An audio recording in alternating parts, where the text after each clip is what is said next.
লাইলাতুল কদরের রাতের গুরুত্বপূর্ণ আমল।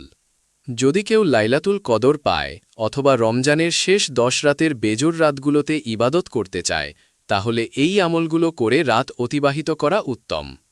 গুরুত্বপূর্ণ আমলসমূহ: বেশি বেশি নফল নামাজ পড়া, মসজিদে প্রবেশ করলে 2 রাকাত তাহিয়াতুল মসজিদ নামাজ পড়া, মাগরিবের নামাজের পর 2 রাকাত করে 6 রাকাত আওয়াবিন নামাজ পড়া, রাতে জামাতের সাথে তারাবির নামাজ আদায় করা, শেষ রাতে সাহরির আগে তাহাজ্জুদ নামাজ পড়া, সম্ভব হলে সালাতুত তাসবিহ নামাজ পড়া, আল্লাহর কাছে ক্ষমা চেয়ে তাওবার নামাজ পড়া, প্রয়োজনের জন্য সালাতুল হাজাত নামাজ পড়া, আল্লাহর শুকর আদায় করে সালাতুস শুকর এবং অন্যান্য নফল নামাজ বেশি বেশি পড়া, বেশি বেশি কুরআন তিলাওয়াত করা, বিশেষ করে সূরা কদর, সূরা দোখান, সূরা মুজ্জাম্মিল, সূরা মুদ্দাসির, সূরা ইয়াসিন, সূরা তহা, সূরা আর রহমান, সূরা ওয়াকিয়া, সূরা মুলক, সূরা কুরাইশ এবং 4 কুল পড়া, বেশি বেশি দরুদ শরীফ পড়া, তওবা ও ইস্তিগফার করা, বিশেষ করে সাইয়্যেদুল ইস্তিগফার পড়া,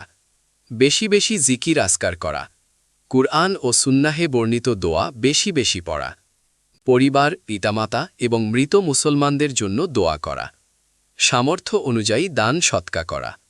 বিশেষ দোয়া লাইলাতুল কদরের: আল্লাহুম্মা ইন্নাকা আফুউন তুহিব্বুল আফওয়া ফাআফু আন্নি। অর্থ: হে আল্লাহ, আপনি ক্ষমাশীল, ক্ষমা করতে ভালোবাসেন, তাই আমাকে ক্ষমা করে দিন।